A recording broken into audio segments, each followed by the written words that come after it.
Well, joining us now to discuss is Senator Marsha Blackburn.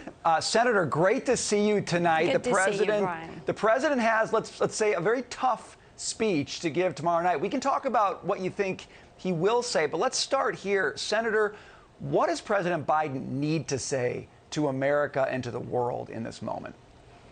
President Biden should come out as a strong, resolute freedom fighter. That is not his nature. But what he should do is stand there and say, we are going to focus on energy independence. The way Putin is financing his war against Ukraine is because you have people buying oil and gas from Russia. Russia is basically a big old gas depot, oil depot, and they've got an army. And what we need to do is cut that revenue stream. Biden would do well to say, we're not going to import the 600,000 barrels of oil per day from Russia. We're going to stop it. We're going to become energy independent. Independent once again, like we were when President Donald Trump left office. So that would be a good starting spot. Another thing would be to say, hey, inflation.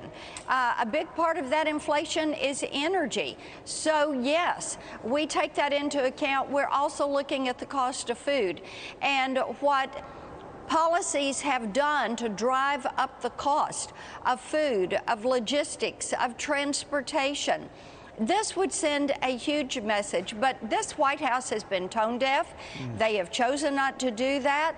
They're trying to act as if they can soft pedal what is happening in Russia, Ukraine, what is happening with China, and that everything's going to be good. Joe Biden has thought he could come in and say, oh, buddy, oh, pal, let's talk about this. But that's not the way the world is working. That's not the way the world is working. Senator, the president thinks he does have an explanation for why Americans feel so negative about everything. Listen to this. There's a phenomenal negative psychological impact that COVID has had on the public psyche. And so you have an awful lot of people who are, notwithstanding the fact that things have gotten so much better for them economically, that they are thinking, but how do you get up in the morning feeling happy? Right. Happy that everything's all right. Things have gotten so much better for them economically. Senator, to me, that sounds like the preview for the State of the Union tomorrow night. What do you think? How can you possibly say that when people have less money in their paycheck, when people are having to spend an extra $20, $25 a week to fill up the car, when they go fill up every week, when their grocery bill is not 7.5% higher, but 20% higher, when their money does not go as far, when they're having to pay delivery fees they've never had to pay before. This is ridiculous that he would think the people are better off and it's all because of COVID. But here's the thing.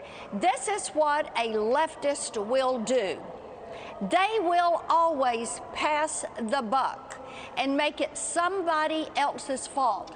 It is never their fault because they feel like if you had socialism and that you could not have a divergent opinion, everybody had to believe and say the same thing, then the world would be wonderful.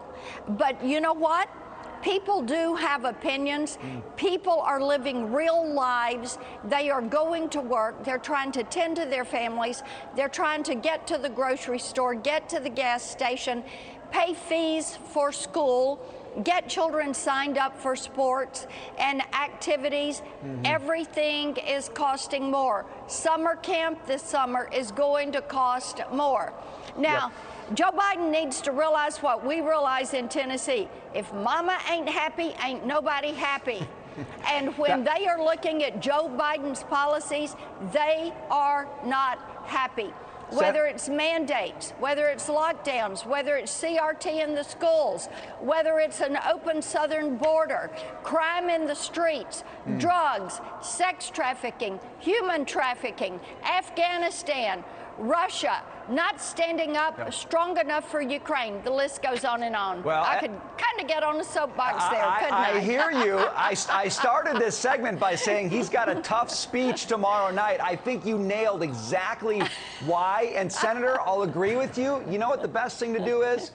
Deal with reality the way it sits right now. That's what the president needs to do. We've got to leave it there, Senator. Always appreciate your thoughts. Thanks for being with us today. You got it. Take care. Bye-bye. All right.